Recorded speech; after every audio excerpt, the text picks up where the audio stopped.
Today is Friday. I know on Thursday, but I had to run to Arkansas and back yesterday to move Molly's stuff around at school.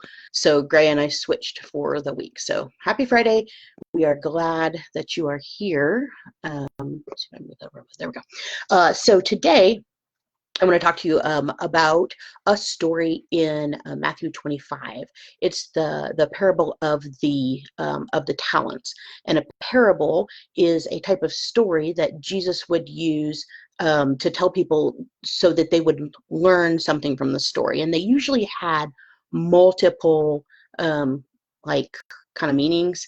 So in Bible times, a talent was a measure of money. It was a large sum of money.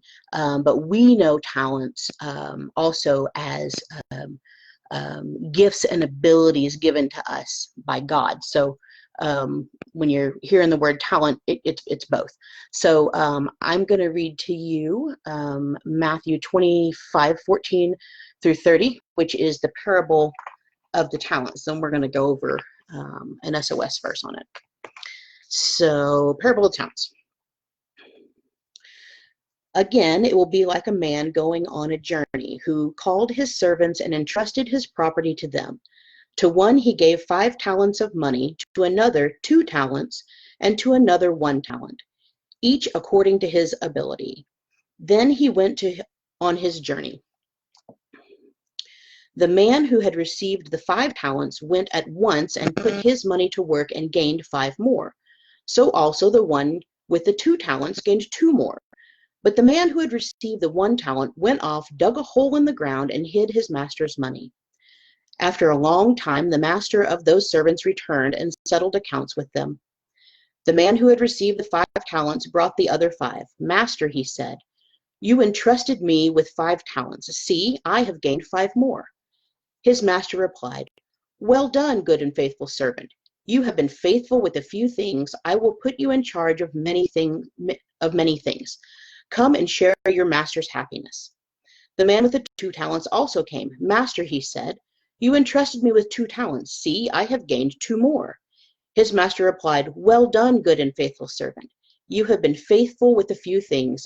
I will put you in charge of many things. Come and share your master's happiness. Then the man who received the 1 talent came. Master, he said, I know that you are a hard man, harvesting where you have not sown and gathering where you have not scattered seed.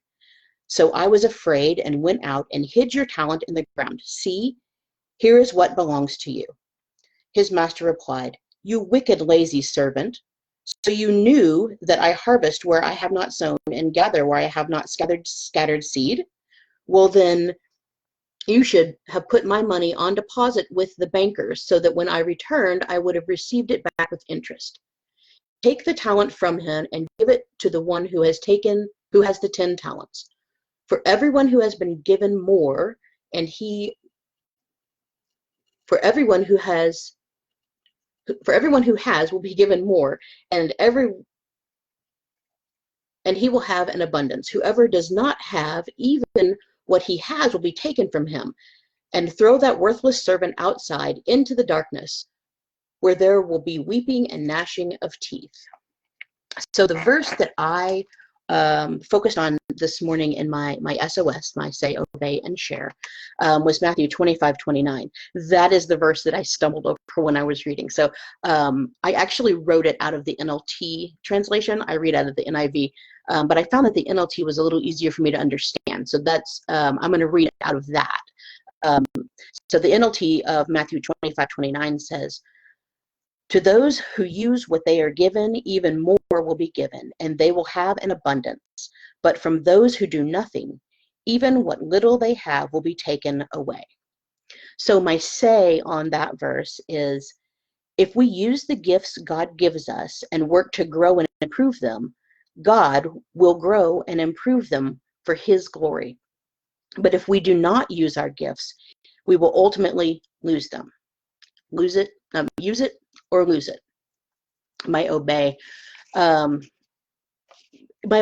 this is just to stay mindful of being a good steward steward of the gifts that God has given me, the financial gifts, and like the gifts and talents that we think of as gifts and talents, like creativity and things like that.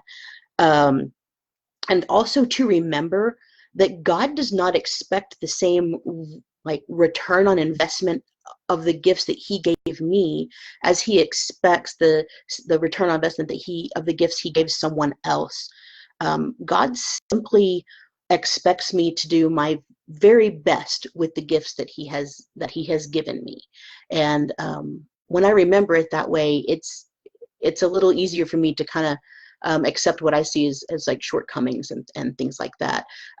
Because as long as I'm doing my very best, there's not much more, or there's not anything more that God can ask of me. And then my second S on the SOS, is that I was really struck by this, and I want to share this verse with my daughter. God has gifted her musically. She has a beautiful musical talent, and she has been, in the past, she's used it to lead worship and to glorify him, and she's kind of gotten away from that a little bit as she's had some illness and things that have prevented her from being able to do that. And I want to use this verse to encourage her to be able to go back and start practicing again and finding opportunities to lead worship now that she's feeling a little bit better and able to do that, so that she uses her gift and doesn't lose it. So that's it. That's Devo for today.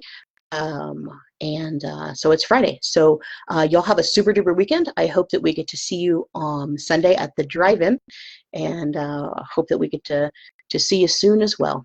Love y'all bunches. Bye.